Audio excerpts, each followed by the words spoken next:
Bonjour à tous, le stade de Nijni Novgorod et ses 45 000 places entrera-t-il dans l'histoire du football français comme celui de Kazan il y a quelques jours. La France affronte l'Uruguay, les Bleus à l'assaut de leur deuxième sommet sud-américain consécutif. Montée de Cáceres qui s'appuie sur Suarez avec Stuani dans la surface de réparation. Cette frappe va fuir le cadre. Deuxième moment, ouais, on a un petit peu peu chaud perdu dans la surface française. Cáceres, Godin et Jiménez sont là, tout comme le point d'Hugo Lloris qui éloigne le danger. Voilà, à l'opposé, ça va permettre à Pavard de travailler face à Laxalt et directement le centrer au second poteau avec la tête de Giroud. Mbappé, oh, il est un peu court. Il est un peu court pour reprendre ce ballon dans de bonnes conditions. Quel bon ballon! Il a anticipé un petit peu trop là, ce bon ballon de Giroud. Alors c'est vrai, il est un petit peu en cloche, j'ai l'impression il saute avant et c'est au moment où il retombe qu'il touche ce ballon. Il ne peut pas du tout lui mettre de puissance. Luis Suarez, lui va centrer ce ballon sur la tête de Pavard.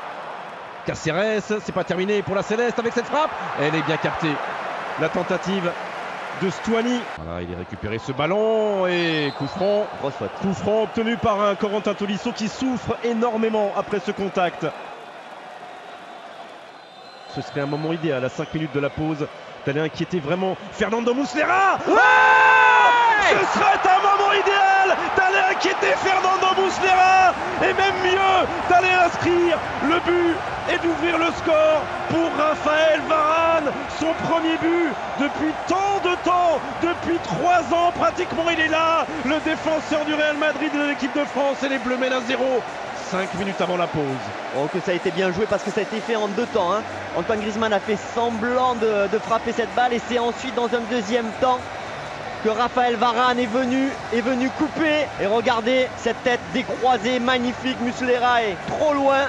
Parfait défensivement. Torreira pour frapper. Oh oui! Quel arrêt! Extraordinaire Quel parade arrêt d'Hugo Lloris. Extraordinaire parade. Ça va être un régal pour les yeux. Quel arrêt, vous allez voir ça. Là c'est Jiménez je crois ou c'est Godin? Non, Cáceres qui la touche.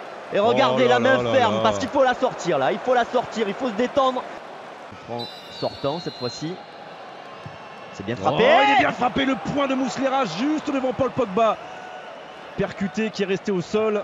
Et regardez le point qui va jaillir entre Cáceres et entre Pogba et les deux ont laissé des plumes sur l'intervention de Muslera. De finalement récupérer ce ballon avec Paul Pogba qui enchaîne les grandes enjambées et qui va faire le bon choix avec Tolisso. Griezmann. Il frappe. Frappe de Griezmann.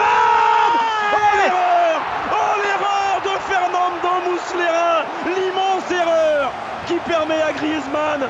Certes, il a pris sa chance, certes, elle était forte, elle était bien donnée cette frappe, mais l'erreur est immense et il le sait, le gardien de l'Uruguay. La France mène 2-0.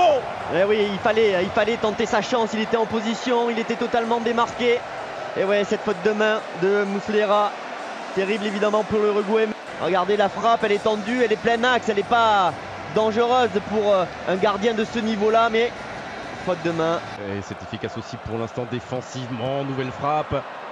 Oh, celle-ci ne pourra pas être touchée par Luis Suarez et va fuir le cadre. Pogba à gauche. Oh, tout seul, tout seul. Oh oui, bien sûr. Oh, Corentin Tolisso, c'était effectivement ce qu'il fallait faire. Il s'est retrouvé seul, plein axe, il a essayé d'ouvrir son pied, ce ballon qui passe trop haut. Bravo les gars, c'est bon, demi-finale. Terminé. L'équipe de France est en demi-finale de la Coupe du Monde, la 6e de son histoire. Bravo messieurs, rendez-vous à Saint-Pétersbourg mardi soir. Ce sera à 20h heure de Paris et ce sera face au Brésil, peut-être, face à la Belgique, peut-être. Ce sera en tout cas avec la France d'Antoine Griezmann.